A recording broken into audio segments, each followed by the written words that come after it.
Hoy el pueblo peronista de Santiago del Estero, en el Día de la Militancia, recibe a la flamante presidenta del PJ Nacional.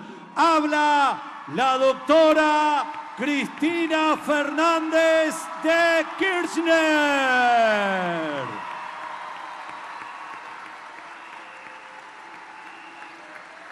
Gracias.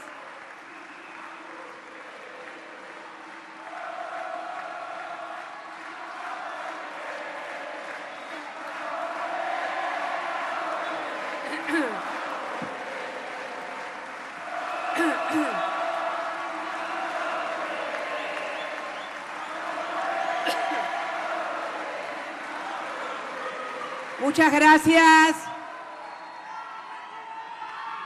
Muchas gracias, compañeros, compañeras. Yo también los amo. Quiero contarles que recién antes de venir aquí, fuimos al Partido Justicialista.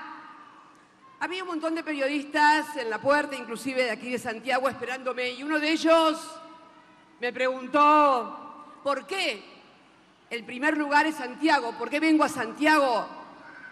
Y me salió del corazón, vengo a Santiago porque los quiero mucho.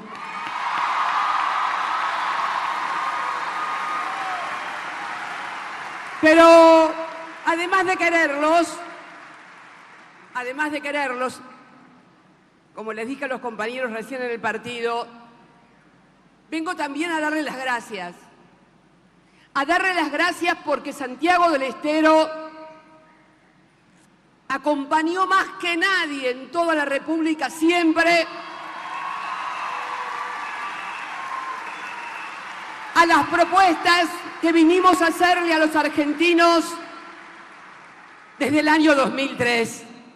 Y decía mi abuela que es de bien nacido ser agradecido, aunque vieron muchos por ahí, se olvidan. Los que somos bien nacidos somos agradecidos. Y quería venir a Santiago. Pero no solamente por eso quería venir. Quería venir también porque esta provincia es un modelo de construcción política que tal vez nosotros intentamos en el 2007, durante mi primera candidatura como presidenta de la República, intentar que los dos grandes partidos nacionales y democráticos pudieran construir algo diferente. No nos salió mal a nivel nacional, pero acá, en Santiago del Estero, salió bien. Y salió bien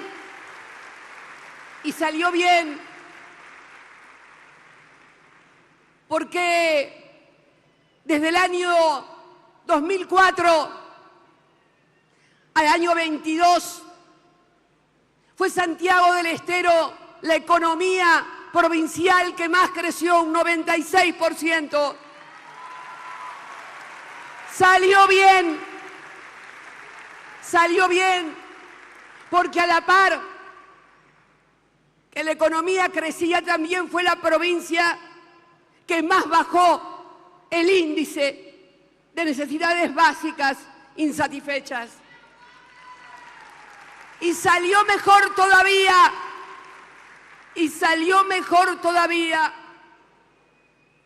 porque en el censo del año 22 se informó que aquí, en Santiago del Estero, es la provincia argentina donde más propietarios de viviendas hay. Porque, ¿saben una cosa?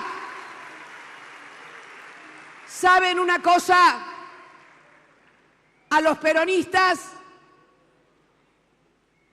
nos gusta la propiedad privada, pero la de todos, no solamente de los pocos que tienen guita y a la que cuida este gobierno. Queremos una Argentina en donde todos los argentinos puedan aspirar al techo propio. La propiedad privada no puede ser solamente el beneficio de unos pocos que han tenido la suerte o porque tal vez la vida les fue bien, sino que la propiedad privada tiene que ser una cosa que llegue a toda la sociedad, mínimamente un techo donde vivir, un autito o una motito para trasladarse. Esa es la propiedad privada que también queremos nosotros para todos los argentinos. La que da el trabajo como gran organizador social. Por eso, hoy,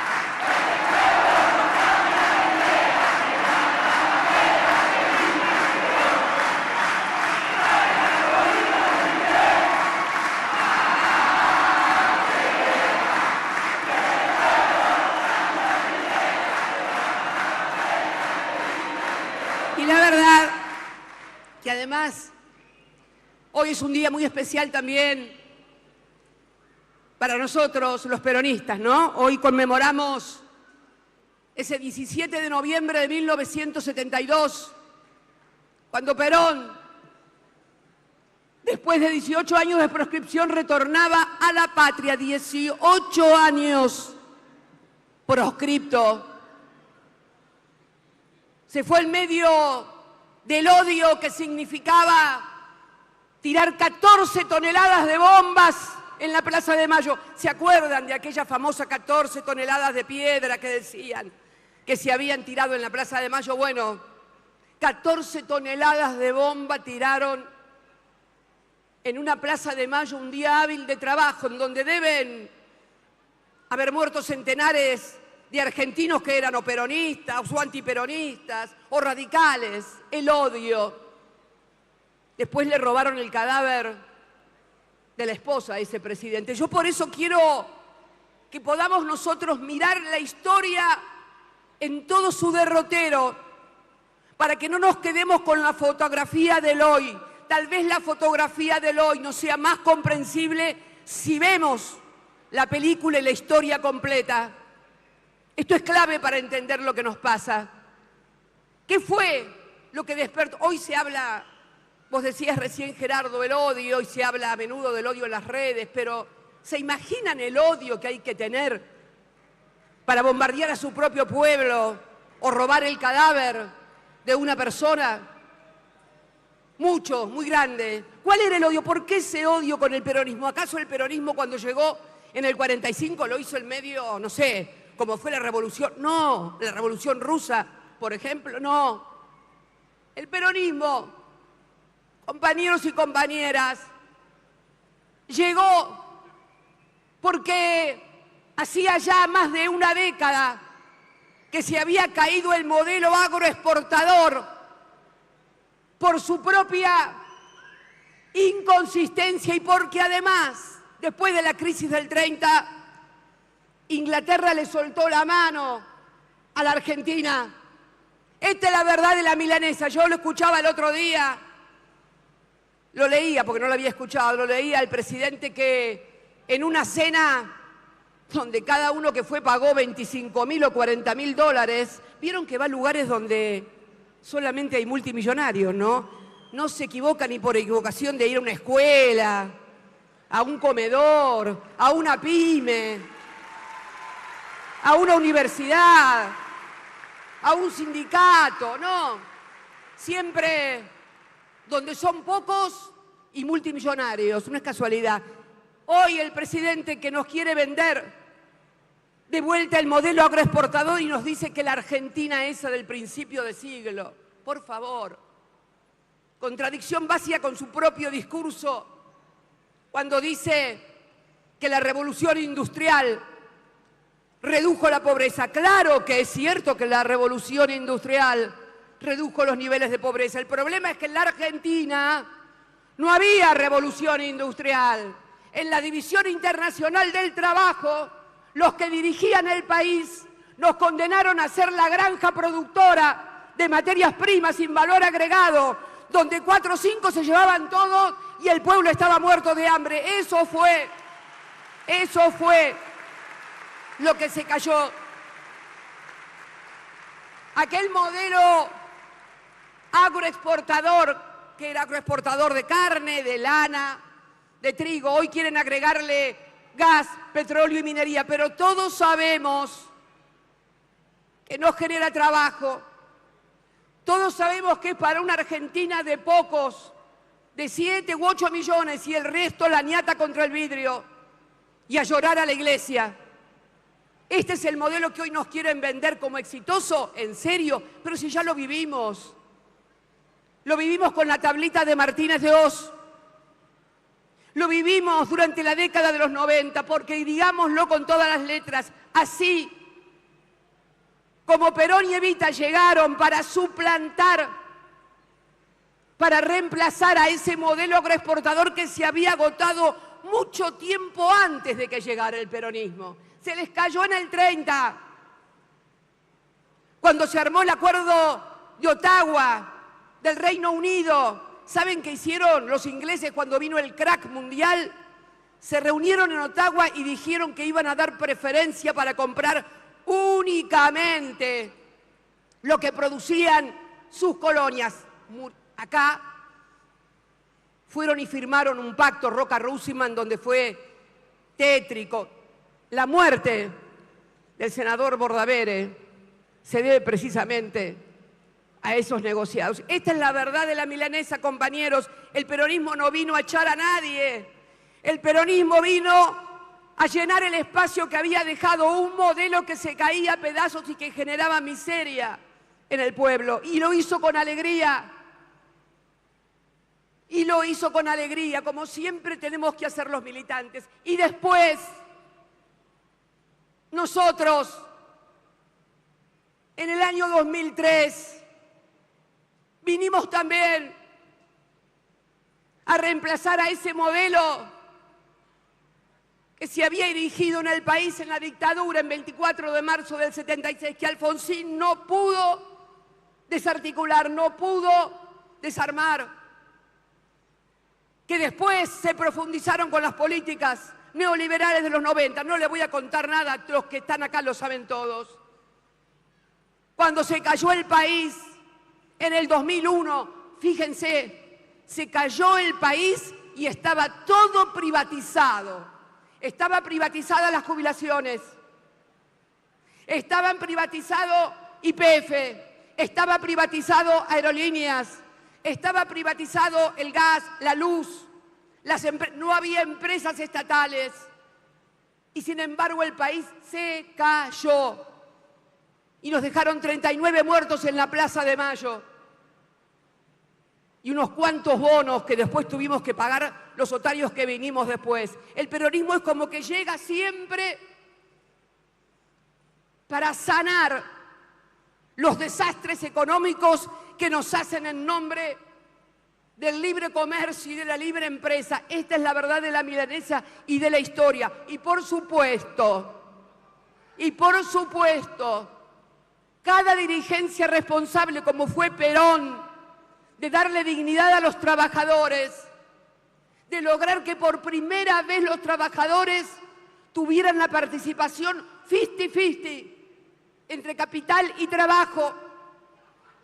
Entonces después había que tumbarlo y proscribirlo y casi también matarlo como intentaron matarlo en Venezuela. Y después vinimos nosotros, que volvimos a darle a los trabajadores la participación de más del 50% en el Producto Bruto del país. Y volvimos a recuperar el patrimonio nacional. Y volvimos además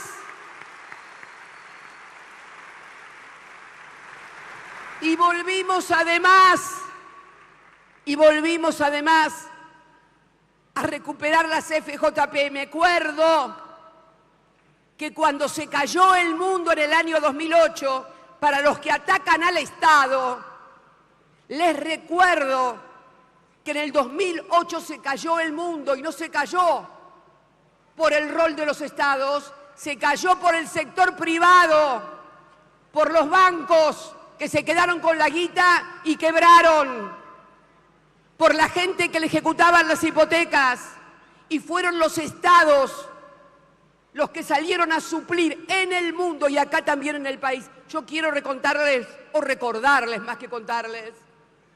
El otro día Milei criticaba la recuperación de las AFJP, que permitió a los jubilados tener la mejor jubilación de América Latina, pero al mismo tiempo permitió que pudiéramos ayudar a las empresas, como fue el caso de la General Motors.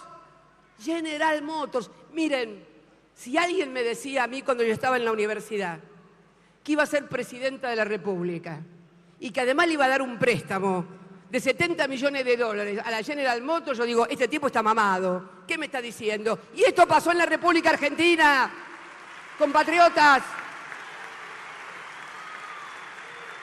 Se cayó el Estado, se cayó el sector privado, y me acuerdo que iban a despedir gente en la planta de General Motors en Santa Fe e iban a suspender un proyecto, el Ágile, y le prestamos 70 millones de dólares del Fondo de Sustentabilidad de Garantía, que lo entregamos con mucho más dólares de los que lo recibimos. Lo devolvieron antes, así que me van a venir a hablar a mí que le presté guita a la General Motors, que somos anticapitalistas. No me jodan más, hermano. No me jodan más con esas cosas. No me jodan más.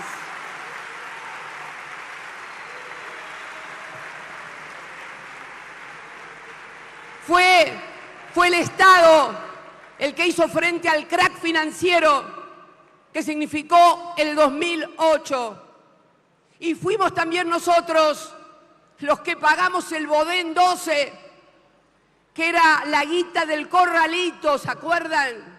Compatriotas queridos, muchachas, muchachos, cuando los bancos se quedaron con los ahorros, en el gobierno de la Rúa fuimos nosotros, los cucas, como le gusta decir. Sí, los cucas, los que le devolvimos la guita.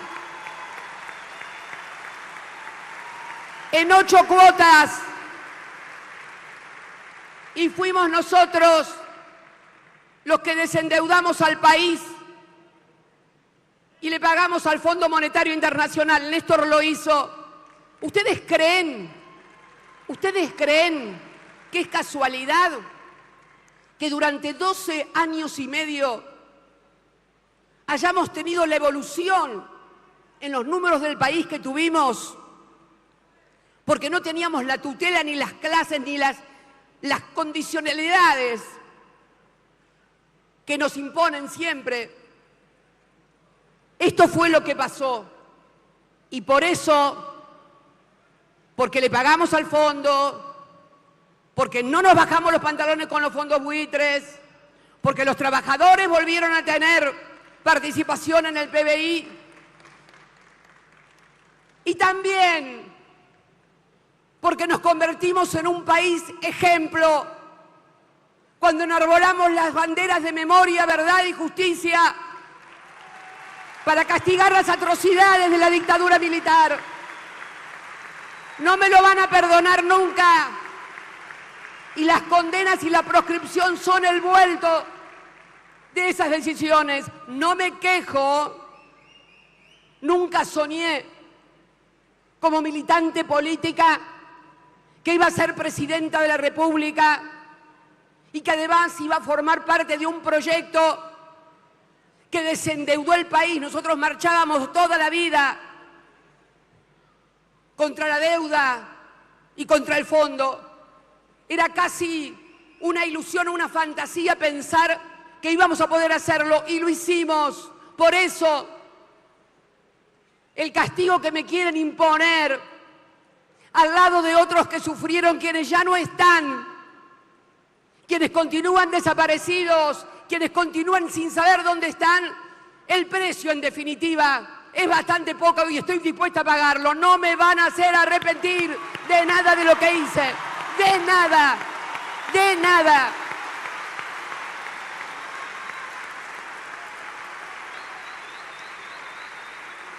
Pero hoy nos vienen a vender que el Estado no sirve. Y después van y se encuentran con gente que ha podido construir lo que tiene desde el Estado. Miren, este señor Elon Musk, yo quiero contarles que además de tener el 100% de protección para sus autos eléctricos contra los chinos, Tesla, su famosa empresa de autos eléctricos, empezó con un préstamo del Estado de 465 millones de dólares. El Estado en Estados Unidos ha sido el que impulsó y descubrió la Internet, el GPS, las pantallas táctiles. ¿Saben por qué? Porque el Estado es el que siempre tiene que estar en todo lo que es la investigación básica. Quiero contarles una anécdota que leí en el libro, es extraordinario, de Mariana Mazzucato sobre el Estado emprendedor. Se los recomiendo, léanlo. Léanlo porque se caen y se derrumban todos los mitos acerca de que lo público es malo y lo privado es bueno. Miren, cuando un presidente de Francia, allá por los años 80, 90, fue a Silicon Valley, el lugar donde estaban todos fascinados, a conocer cómo estaba eso, lo invitan a una cena en Silicon Valley.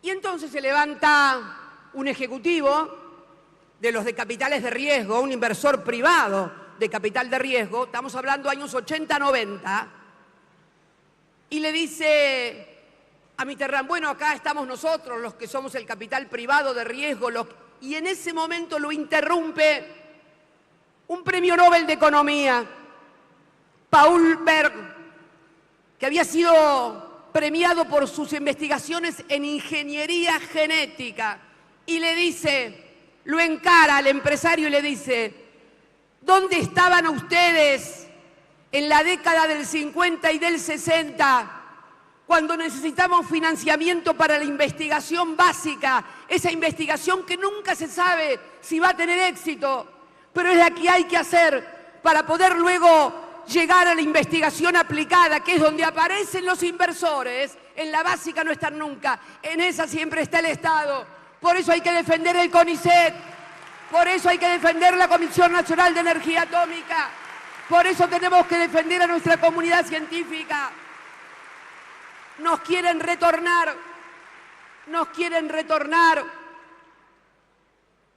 a una economía sin valor agregado, exportadora únicamente de materias. Es insostenible. Pero además, santiagueños, yo me bajé, vine por aerolíneas,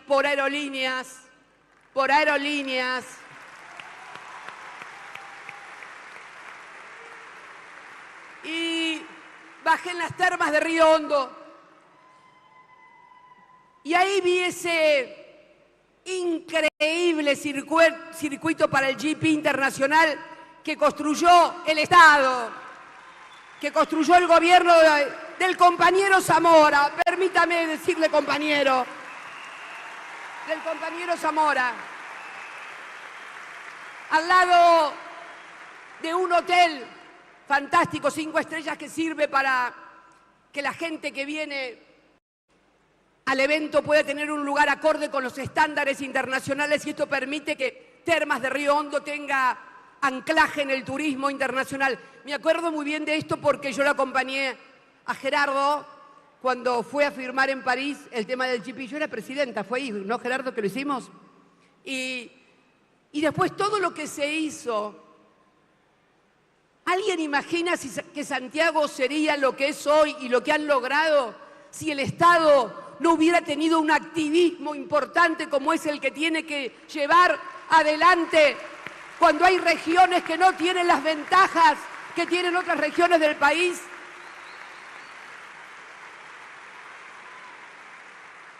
Esto, compañeros, no significa que digamos que todo está bien o que todo funciona fantástico en el Estado. No. Estamos dispuestos a discutir y debemos hacerlo como digo siempre, de lograr un Estado eficiente, tenemos que poder construir un Estado o el Estado necesario para poder implementar un proyecto de desarrollo económico, de crecimiento con valor agregado, con innovación y tecnología. El Estado necesario para que en el mientras tanto los que se van cayendo o se cayeron puedan ser asistidos para reincorporarlos nuevamente al circuito. Esto es lo que necesitamos, no suprimir el Estado. Quieren suprimir el Estado para construir un modelo donde sobran millones, 40 millones de argentinos. Tenemos que discutir y estar dispuestos a rectificar errores, pero jamás a renunciar a las convicciones y a la historia, porque en la historia de nuestro país el sector público ha desarrollado tareas muy importantes. Por eso me gustó mucho cuando fuimos hoy al partido y vi esa escuela de formación, de educación. Es necesario que podamos transmitir a todos y a cada uno el conocimiento de nuestras realidades y de nuestra verdadera historia. Yo siempre vivo este momento como un fracaso tal vez de la educación, porque si los argentinos y las argentinas, todos y todas, sobre todo los jóvenes, conociéramos nuestra historia y conociéramos lo que pasa en el mundo, a ver si alguno se cree que el presidente electo de Estados Unidos se parece a este. Por favor, por favor. Este aparece como un koala juntado ahí arriba, payasesco, humillante. Los argentinos no nos merecemos estas humillaciones. Merecemos cosas mejores. Digo entonces, que nadie se confunda, lo dije allá por febrero, en un documento cuando dijimos que no tiene nada que ver un Trump nacionalista, proteccionista, que va a defender la industria de su país. Y les comento, por si alguno no tiene memoria, que el que puso aranceles para bloquear el ingreso del biodiesel al mercado norteamericano fue el gobierno de Donald Trump en defensa de los productores de biodiesel norteamericanos. Él hace lo que tiene que hacer. Los que no hacen lo que tienen que hacer son los que gobiernan este país, que es defender los intereses de los argentinos. Por eso creo que, y para ir terminando en este día del militante, sí.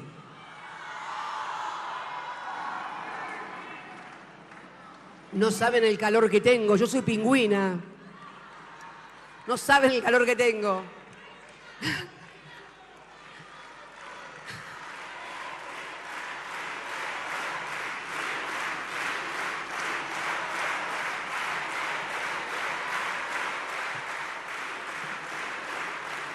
Porque hoy es el día del militante, ¿no? Y yo me voy a tomar una licencia como presidenta del Partido Justicialista a nivel nacional. Yo creo que es muy bueno esto de recordar nuestra historia en un día como hoy, que es el Día del Militante Peronista. Pero deberíamos, como hizo Perón cuando llegó a la Argentina, vieron que reformuló aquello de que para un peronista no hay mejor que otro peronista. Incorporemos a todos los militantes al día de hoy, no solamente a los peronistas, a los militantes de otros partidos políticos, a los militantes sociales, a los militantes de las iglesias, a los militantes comunitarios, a los militantes sociales, a los culturales y también a los militantes empresariales, en tanto y en cuanto no sea solamente la individual y personal, sino también cuando militan por el sector, por la actividad, por la región. Tenemos que ser amplios y convencer y convencer de que desde lo individual no se va a salvar nadie, porque el militante es fundamentalmente el que cree en lo colectivo. Muchas veces algunos piensan que caminando solo es posible llegar más rápido, pero caminando juntos llegamos mucho más lejos, compañeros. Mucho más lejos. Tenemos que saber, además,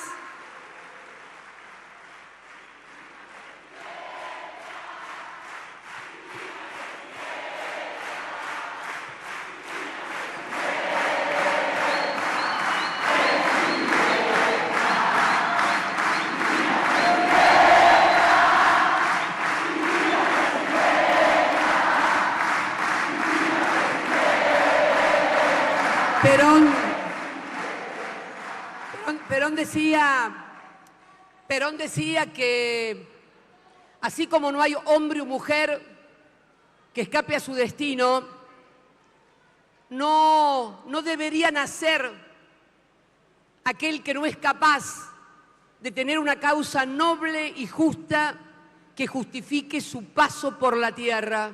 Y yo creo que eso es el militante. El militante no tiene un punto de llegada. No hay un punto fijo, nunca llega. El militante siempre marcha, porque siempre hay que ir un poco más allá. El militante cree profundamente en lo colectivo. Siente que llega cuando llegan las ideas y las convicciones.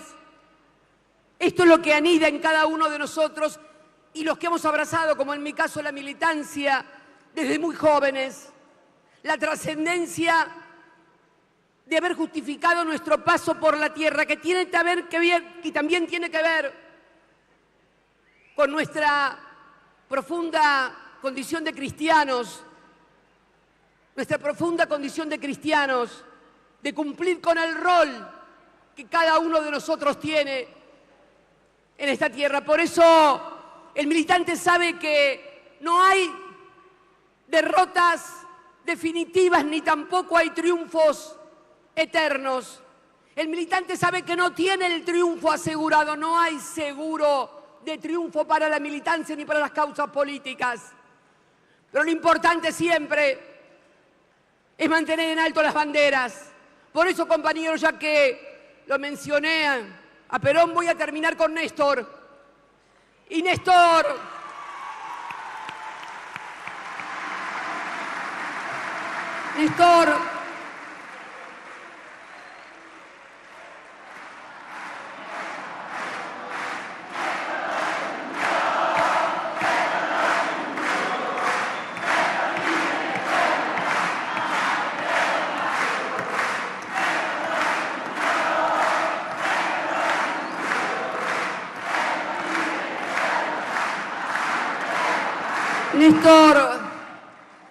siempre decía algo de lo que nunca me puedo olvidar. Nos pueden perdonar haber perdido. Lo que nunca nos van a perdonar es no seguir luchando. Muchas gracias, compañeros. Los quiero mucho. Hasta siempre.